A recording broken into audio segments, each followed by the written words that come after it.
Oke, kembali lagi bersama Arga di sini. Ini adalah video lanjutan dari part 1 video investasi saham di era stock market 2.0, di mana pada video tersebut saya sudah menjelaskan 2 poin penting untuk memilih saham di era stock market 2.0. Juga Anda sudah mendengar diskusi kami dengan Direksi Akra, salah satu saham yang saya pilih, yang saya jadikan investasi jangka panjang, gitu, tentang mengapa bisnisnya exciting. Mengapa menurut saya bisnis Akra itu exciting dan membuat saya mau menginvestasikan uang saya untuk jangka panjang untuk membeli saham ini. Karena bisnis exciting itu penting di era stock market 2.0 ini. Seperti itu. Jadi kalau ini video yang Anda belum nonton video part 1-nya, saya sarankan Anda balik dulu. Anda bisa nonton video part 1 dengan judul yang sama. Ada link di bawah link description untuk menonton ini supaya pembahasannya nyambung. Karena video ini dipotong karena videonya terlalu panjang. Jadi saya potong part 1, Anda sebaiknya tonton dulu baru nonton video ini. Sekarang saya akan membahas poin ketiga, yang penting dari 5 poin. Poin ketiga tentang hal apa yang perlu kita perhatikan untuk memilih saham untuk investasi jangka panjang. Bagaimana karakter manajemen dan pemegang saham mayoritas. Jadi ini sangat penting. Bagaimanapun basic saya adalah analisa bandarmologi dan sangat penting kita melihat karakter manajemen atau pemegang saham mayoritas. Karena ngomong investasi jangka panjang nih. Mungkin Anda harus mempertanyakan dulu kalau Anda mau investasi di saham tersebut, apakah tujuan pemegang saham besarnya, pemegang saham yang besar, hanya mau berbisnis kuliner atau mau menjual sahamnya ke investor retail? Karena realitanya banyak. Bisnis di luaran sana bagi owner mungkin sudah nggak exciting. Jualan baju di tengah mall yang tutup udah nggak exciting. Bisnis radio di tengah orang yang ini udah nggak exciting. Bisnis media udah nggak exciting. Jadi bisnisnya nggak exciting, dia beralih bisnis ke bisnis kuliner. Dan untuk menjual sahamnya ke investor retail, sahamnya dikasih ke Anda, dia ngambil uang Anda. Memang bisnisnya pindah. Jadi itu yang poin sebelumnya saya bilang bisnis exciting itu penting karena itu yang nge-keep pemegang saham mayoritas tetap mau hold sahamnya, tetap mau, atau ownernya tetap mau, yuk kita kembangin bisnis ini, ada banyak peluang yang bisa digarap. Kayak gitu. Jadi ini pertanyaannya, kalau Anda merasa wah ini memang pemilik pemegang saham mayoritasnya hanya mau bisnis kuliner aja nih. Menurut saya orang bisnis kuliner tahun ini saya nggak punya keyakinan 5 tahun lagi dia masih berbisnis kuliner di saham yang sama. Mungkin saham itu udah dijual, udah hancur, dikasih ke retail, dia nyetak saham baru. Tetap bisnis kuliner, tapi produknya lain. Jadi saya nggak berani nyimpan saham yang sudah jelas-jelasan ownernya cuma mau bisnis kuliner. Perusahaannya sih udah cenderung tutup kayak gitu, udah nggak seru lagi, udah nggak dia urus lagi. Jadi ini pertanyaan penting. Apakah tujuannya, apakah perusahaan tersebut atau manajemen atau yang lain-lain tujuannya mau menyedot dana dari publik melalui right issue atau repo? Ini pertanyaan besar buat saya ketika mendengar penjelasan tentang AKR ini. Karena kita dengar exciting sih, mau invest di sini, mau bangun ini, mau buat listrik dan lain-lain, exciting banget. Tapi saya orang yang skeptis, saya nanya, duitnya dari mana? Bangun sebanyak itu duitnya dari mana? Jangan-jangan right issue. Right issue artinya minta dari investor retail, minta dari investor saham. Kayak gitu. Jangan-jangan right issue di harga tinggi supaya orang nggak beli, supaya investor lain bisa masuk. Kita investor retail terdilusi. Atau mau direpo untuk kasus lain, saya nggak menganggap AKR bakal direpo, cuman right issue nanti kita minta direksinya menjawab dan penjelasan selanjutnya. Pertanyaan selanjutnya adalah, apakah pemiliknya punya ambisi jadi orang terkaya? Ini yang membuat kita happy ketika video ini dibuat karena lagi populer nih, konglomerat adu kaya di bursa saham. Kuat-kuatan ninggiin saham. Tentu kita lihat, punya ambisi jadi kaya itu penting. bagus. Saya rasa orang nggak akan jadi konglomerat kalau nggak punya ambisi yang kuat untuk punya duit banyak. Nggak punya uang 10 juta aja udah happy, ya dia nggak akan punya 100 juta. Dia udah happy banget 10 juta, udah puas banget hidupnya, nggak akan ini. Punya ambisi. Apakah ambisi itu direalisasikan di bursa saham atau di sektor real, itu juga pantas kita lihat, pantas jadi penilaian. Dua-dua bagus. Tapi Anda bisa menilai, menyesuaikan mana yang Anda sukai. Apakah pemilik atau perusahaan pengendali menjual sahamnya ke publik? Ini juga penting. Karena kadang-kadang dibilangnya sih bagus. Dibilangnya prospeknya cerah. Tapi mereka malah jualan. Wajar, nggak ada yang salah. Orang jualan apartemen pun bilang bisnis properti kedepannya sangat luar biasa. Investasi properti sangat cerah kedepannya. Cerah nggak cerah ke depan bukan urusan dia. Urusan gue sekarang kan jual properti. Di saham juga sangat umum. Wajar kalau pemegang saham atau bandar atau siapapun yang mau jualan minta dirinya sendiri bilang saham itu bagus. Dia bahkan rela bayar influencer untuk bilang saham itu bagus. Kayak gitu. Yang saya pastikan di sini, saya nggak dibayar sama sekali oleh AKR. Saya deal sama mereka, oke, saya mau tanya-tanya segala macam, nanti saya publish ya. Setelah beberapa hari setelah saya beli dan lain-lain, nanti saya cerita, nanti saya publish. Saya ngomong kayak gitu. Kayak gitu saya publish, jadi orang bisa tahu prospeknya. Jadi kurang lebih saya bantu ngepom-pom lah ya. Anda ngerti lah kalau Anda suka follow saya Anda tahu bahayanya orang ngepom-pom. Kalau Anda nganggap saya ngepom-pom, ya jangan dibeli AKR-nya, beres. Kayak gitu. Kayak gitu. Jadi itu juga jadi itu penting juga dilihat. Semua orang bisa bilang sahamnya bagus. Saya udah beli AKR, saya bilang AKR bagus, semua orang bisa. Tapi yang penting adalah ketika saya bilang saham bagus, ketika orang pada beli, orang yang bilang bagus itu jualan atau enggak? Kalau jualannya sama aja, nggak usah didengar apapun yang dia bilang. Kayak gitu.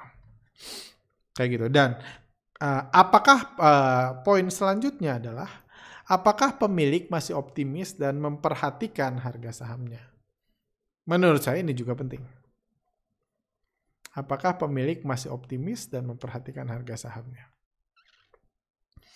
Kayak gitu. Jadi ini salah satu yang menurut saya fakta menarik lagi karena tanpa dikasih tahu setelah saya riset-riset, ternyata kami menemukan bahwa di bulan Maret lalu, ketika market crash dari Februari sampai Maret, ketika market jatuh, PT Arta Kencana Raya Tama yang notabene ya, mungkin singkatannya AKR juga, perusahaan pengendali AKRA, itu melakukan pembelian.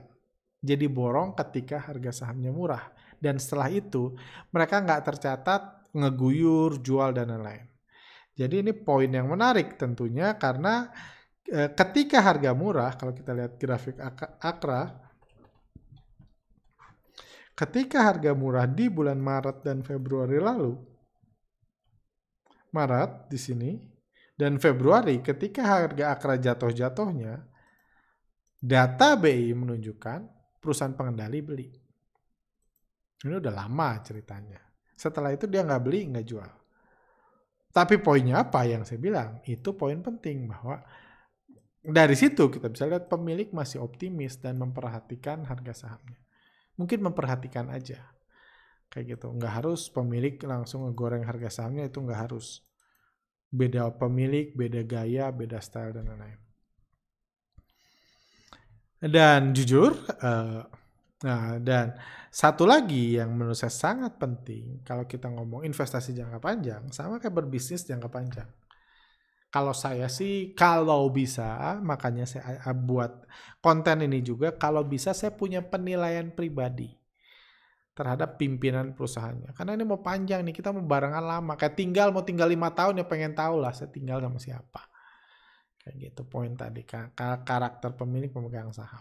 Untuk AKR sendiri, saya pernah ketemu dengan Pak Haryanto, udah cukup lama sih gitu, 3-4 tahun lalu mungkin ya. Waktu itu saya sama dia sama-sama ada acara di bursa, kayak gitu, sama-sama jadi narsum.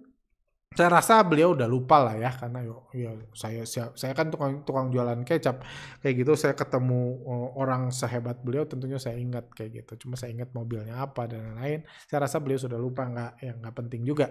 Cuma saya bisa menilai dari pembawaan beliau, dari mobil yang beliau pakai, bagaimana beliau datang. Saya suka etis dengan karakter dia. Saya baru invest minggu lalu, cuma saya dapat penilaian itu. Dalam diskusi ini juga saya dealing sama AKR, saya melihat punya penilaian positif. Saya pribadi ya, Anda harus punya penilaian sendiri. Kalau nggak kenal dengan dirutnya AKR, ya mungkin dari video ini Anda bisa lihat apakah bisa Anda cukup optimis menganggap ini bagaimana punya penilaian terhadap pimpinan perusahaan. Karena Pak Suresh ini juga salah satu pemegang sahamnya yang kita jadikan narsum di sini juga. Saya lihat tadi beliau salah satu pemegang sahamnya Pak Suresh Vembu. Dia punya 0,02% direksi dari AKR. Jadi Anda bisa punya penilaian kayak gitu, dan dalam proses ini saya mancing-mancing nih. Saya mancing-mancing ke beberapa ini, saya mancing-mancing. Mereka ini mau ngejadiin saya, ya saya pengen cari tahu. Mereka ini ngubungin saya, baik saya ditanya apa jawab gitu. Apakah mereka mau mengandalkan saya? Apakah mereka mau bisnis kuliner juga? Bisnis kuliner dan menjadikan saya sebagai pom-pomersnya? Itu pemikiran pertama saya, wajar. Banyak kok emiten yang datang ke saya, pengen saya tolong broadcast ini, tolong bahas ini, kayak gitu. Itu lebih dari satu kok. Kayak gitu, nggak banyak kalau nggak puluhan, cuman lebih dari satu kayak gitu.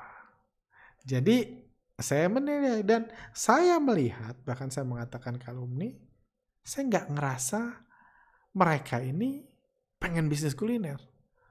Mereka hanya menganggap nilai sahamnya undervalue, yuk kita presentasikan ke semua investor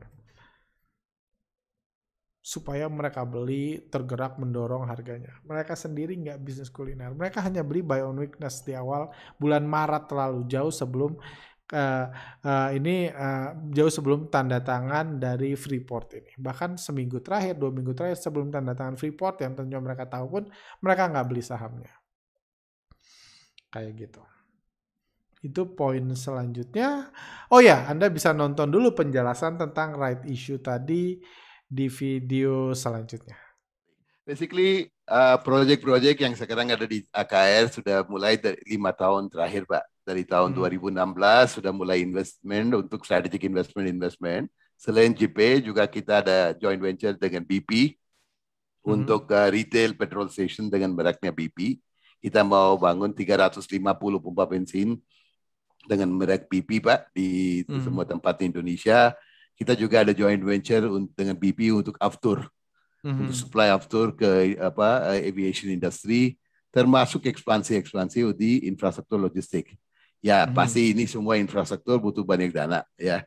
Tapi yang harus saya sampaikan di sini, kalau seperti Project JP, dari tahun 2016 sampai sekarang kita sudah invest 6,5 triliun rupiah, Pak. Oke. Aset base-nya AKR 20 triliun. Oke. Dari 5 tahun, AKR dan Pelindo sudah invest 6,5 triliun rupiah di JP tanpa ada pinjaman sama sekali dari bank atau kemanapun. Oke. Semuanya dananya dari internalnya, cash dari AKR, dari mungkin capital contribution dari Pelindo, dan itu tidak ada sama sekali pinjaman di JP. Kenapa saya emphasize? Banyak project real estate, dia ambil banyak pinjaman atau cari right issue dari pemegang saham, dan juga jadi risiko besar waktu jadi seperti situasi sekarang, pandemi. Dia harus bayar bunga, bayar installment, gagal bayar, default. Kalau di JP sama sekali tidak ada pinjaman. Ini semua pakai equity. Dengan project-project seperti BP, itu ada investasi dari AKR juga dari BP. Kita 50,1%, BP ini yang British Petroleum 49,9%. Kalau project-project seperti petrol station, banyaknya itu adalah seperti franchise, Pak, warlaba.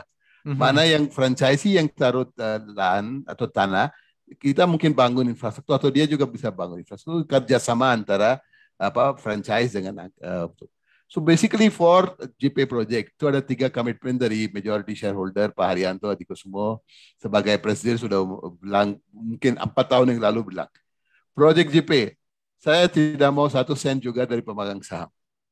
Tidak Oke. ada right issue sama sekali untuk JP Project. Yang Oke. kedua, dividennya nggak mau kurangin. Dividennya tetap itu sekarang 55% payout. Tetap jalanin dividen payout. Tiga, Mhm. nggak mau banyak tambahan pinjaman.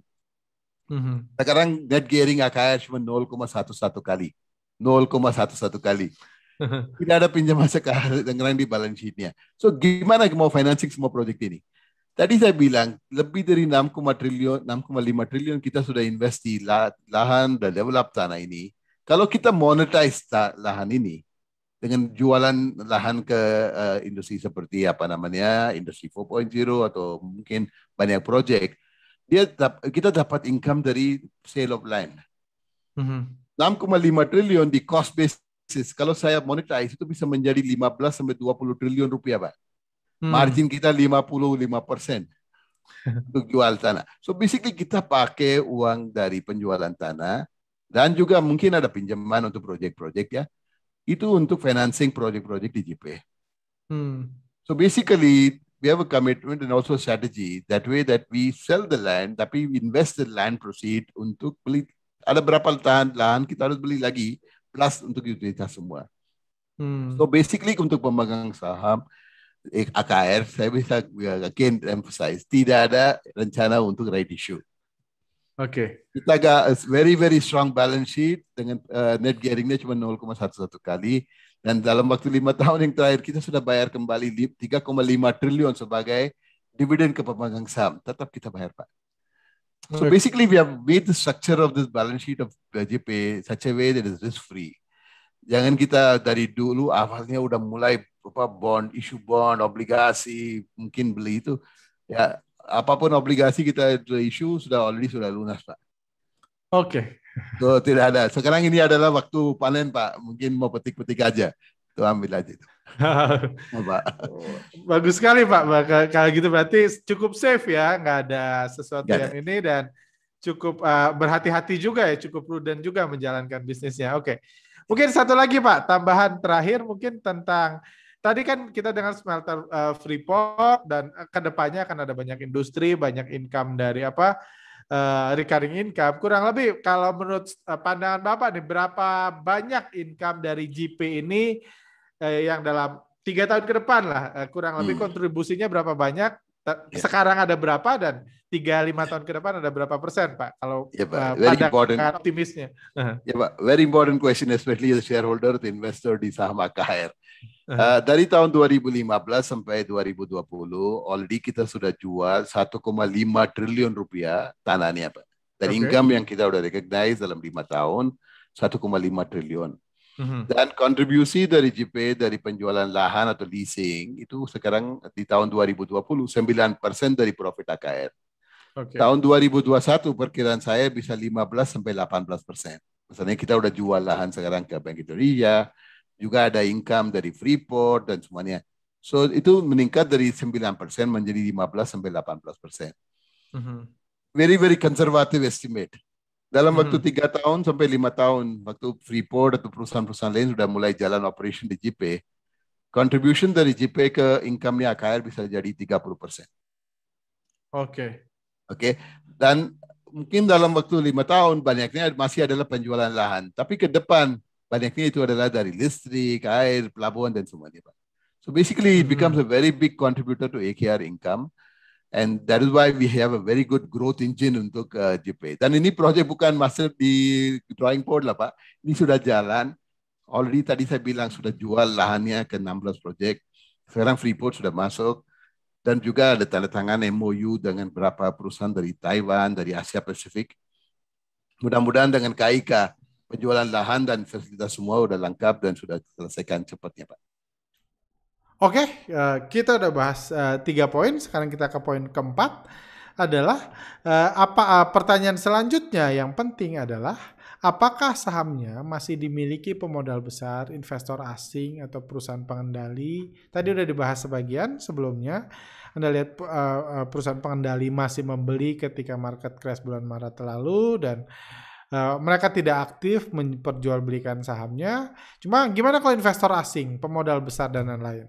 Jadi kalau kita lihat pergerakan investor asing di AKRA, kayak gitu, investor asing itu sudah jualan AKRA cukup lama. Jualan AKR cukup lama, sejak dulu harganya sempat 7.000, asing terus jualan sampai sini.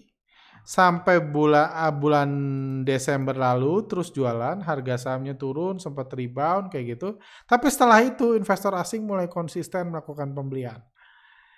Ini terlihat mulai sedikit mereda, dan baru-baru ini 2 minggu terakhir setelah ada keputusan itu investor asing masuk lagi. Kepemilikan investor asing juga di saham AKR masih besar. Kepemilikan lokalnya saat ini ada 55% di akhir bulan Juni 2021, berarti 45%-nya masih asing.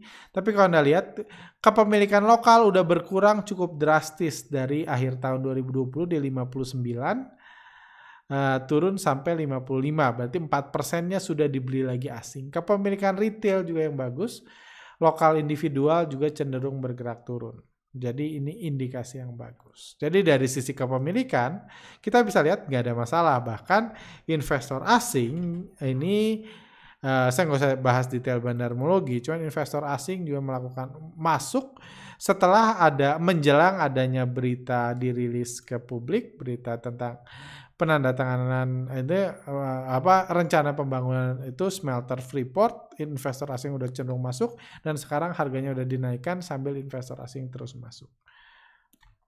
Poin lain tentang pergerakan pemain besar di sini. Dan terakhir adalah jika sudah memenuhi 4 syarat sebelumnya, pertanyaan terakhirnya menurut saya kalau investasi adalah apakah harga sahamnya masih murah atau enggak? Poinnya itu terakhir. Semua boleh memenuhi syarat, tapi kalau harganya all time high, saya sih nggak berani buat investasi jangka panjang. Semuanya oke, semuanya baik, tapi harga sahamnya all time high, saya nggak berani. Kita lihat seberapa murah AKR. Gimana membandingkan murah mahalnya? Nggak usah pusing-pusing, bandingin aja dengan harga-harga sebelumnya. Year to date dia naik 11%, oke lah kayak gitu. Ketika perusahaan-perusahaan busuk naik bisa ratusan persen, naik 11%, masih oke. Nggak bisa dibilang murah, tapi ya nggak mahal juga. Ini 1 tahun terakhir naik 38%. Oke, ada market crash di awal 2020, 38%. Oke. Saya mau nyimpan 5 tahun. 5 tahun terakhir, ini masih turun 53%. 3 tahun terakhir, ini masih turun 21% di harga saat ini. Kita video ini dibahas. Jadi menurut saya untuk investasi jangka panjang, ini masih cukup murah. Jadi dipenuhilah semua syaratnya. Jadi hal-hal ini yang menurut saya bisa dijadikan pertimbangan buat Anda. Ya ini saran saya. Tips investasi saham di era stock market 2.0. Pertama, ya seperti bilang, Anda harus yakin dulu perusahaannya masih ada. Kedua, bisnisnya exciting atau enggak. Karena sekarang bisnis yang enggak exciting itu ditinggalkan investor. Investor baru, investor newbie lebih suka perusahaan-perusahaan busuk yang bisnisnya ajaib-ajaib, orang berandai-andai, daripada perusahaan yang enggak. Cuma ke perusahaan busuk kan takut investnya kalau 5 tahun. Kita cari perusahaan bagus yang bisnisnya masih exciting. Nggak banyak di bursa kita. Bisnis seperti itu nggak banyak. Perusahaan bagus, untung besar gitu, nggak banyak. AKR menurut saya salah satunya. Lihat juga karakter, manajemen, pemegang saham, atau mindset bandarnya dan lain. Anda bisa lihat. Lihat kepemilikan pemain besar, dan terakhir harga sahamnya masih murah atau enggak. Jadi hal-hal inilah yang membuat saya memutuskan untuk membeli saham AKRA beberapa minggu yang lalu, dan tujuan saya buat investasi jangka panjang. Juga buat pembelajaran buat stock market 2.0 ini seberapa layak perusahaan berinvestasi jangka panjang. Kita berinvestasi di bursa saham dalam jangka panjang. Mungkin kedepannya untung, rugi, saya nggak tahu. Cuma menurut saya 5 poin yang saya buat, yang saya pertimbangkan cukup solid, mudah-mudahan menghasilkan lebih. Anda mau beli atau enggak, itu completely terserah Anda. Saya di sini sama sekali tidak berupaya membuat Anda membeli saham AKR. Akra bukan sama sekali, karena saya belum mau jualan sekarang. Saya mau belajar investasi jangka panjang. Supaya kalau ditanya pun, Pak Arga, apakah masih layak bursa saham buat investasi jangka panjang? Saya pengen bisa mengatakan layak dengan pengalaman pribadi. Itu yang saya inginkan pelajari, karena menurut saya kalau saya sebagai edukator, saya akan banyak ketemu pertanyaan seperti itu. Kalau saya nggak bisa jawab, kasihan mereka. Dan karena banyak juga orang yang ini, orang yang karena kecewa dengan bursa saham, ujungnya beli uang palsu. Dulu saya investor fundamental, dulu saya value investor, sekarang nggak kepake lagi metode saya, beli uang palsu. Jadi dan bisa tambah kecewa di bandar kripto kan lebih kejam kayak gitu, bisa dinolin kayak gitu. Jadi ini sesuatu yang ini, jadi menurut saya ada baiknya ini kontribusi saya. Dan juga supaya fair, saya juga mau menjelaskan kapan saya melakukan pembelian AKR. Jadi tanggal 16 Juli lalu saya dapat WhatsApp. Ini WhatsApp ini saya share di channel alumni Bandarmologi dan channel alumni Foreign Flow. Di situ ini siang Bang Arga, siang saya WhatsApp ini dari perwakilan AKR. Bang, di grup saya ada share kalau Freeport sudah official announce proyek smelternya di KEK Gresik GP. Pak Sures ini excited mau info langsung, apa sekiranya Bang Arga bisa di call? Bisa Mbak, Pak Sures yang mau info, yes. Jam berapa free? Singkat cerita ini jam 10 pagi. Jam 10 pagi akhirnya nelpon, gak lama setelah itu saya nelpon langsung dengan Pak Sures. Ada banyak yang saya obrolkan, banyak pertanyaan, banyak informasi. Salah satu hasilnya adalah obrolan itu adalah, ya saya ngajak, Pak bisa buat konten nggak? Karena Pak Sures pengen menginformasikan ini ke publik sebanyak mungkin. Dan saya pun ya saya merasa saya kepikir peluang menyatukan beberapa kebutuhan, akhirnya jadi konten video ini dengan persetujuan yang diambil pada tanggal 16 Juli lalu. Ini 16 Juli lalu langsung kami umumkan di channel alumni Bandarmologi. Bukan tujuannya ngepom-pom. Saya bilang jelas dalam keterangan di bawah bahwa ini kalau ada mau masuk watchlist buat investasi jangka panjang mungkin perhatikan. Saya akan membuat konten dirilis di YouTube beberapa ini waktu ke depan. Cuma saya kasih tahu dulu ke alumni bahwa saya akan buat kontennya yang Anda tonton sekarang. Seperti itu. Harga AKR sendiri per tanggal 16 Juli. Jadi setelah itu, di hari yang sama setelah saya ngobrol dengan beliau, saya mutusin untuk beli saham AKR. Kayak gitu, dan puji Tuhannya di hari yang sama juga harga AKR terbang, terus lanjut terbang sampai sekarang masih terus naik dan asing masih terus masuk. Jadi ini bisa jadi warning buat Anda. Saya kan mengedukasi Anda buat Anda cerdas, bukan buat Anda percaya sama saya. Anda bisa hati-hati, saya udah punya di modal bawah. Saya yakin beberapa alumni yang misalnya, saya juga mau invest jangka panjang, kayak gitu mungkin sudah beli juga alumni Bandarmologi. Jadi kalau Anda mau menghindari sama Akra, saya nggak mau beli, takut dijebak Pak Arga atau dibantai alumni Bandarmologi, jangan beli. Poin saya di sini hanya mau mencontohkan, berbagi pengalaman, Anda bisa pertimbangkan juga 5 poin tersebut yang saya bahas itu mungkin bisa berguna buat Anda kalau Anda termasuk orang yang pengen berinvestasi jangka panjang di bursa saham stock market 2.0 yang kita tahu ya belum ada seorang pun berhasil. Di era stock market lama ada Warren Buffett, ada Pak Lokeng. Di stock market 2.0 ini kan masih setahun. Belum ada yang pernah sukses investasi jangka panjang. Toh saham yang terbaiknya semua saham busuk. Di era stock market 2.0 cuma 5 tahun ke depan. Nah itu kita lihat ke depan. Jadi kurang lebih ini aja video ini. Jadi video bersambung ini saya harap pembahasan ini bisa bermanfaat buat Anda bisa belajar something. Dan juga kalau Anda nggak keberatan silahkan tulis di komen di bawah.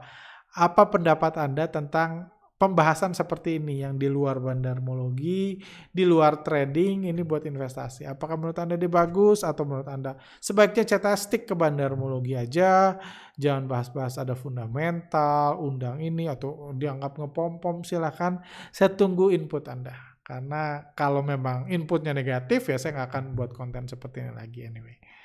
Jadi kalau saya ngobrol sama direksi dan lain-lain, saya nggak usah minta dipublish, ngobrol berdua aja. Kayak gitu. Sampai sini aja.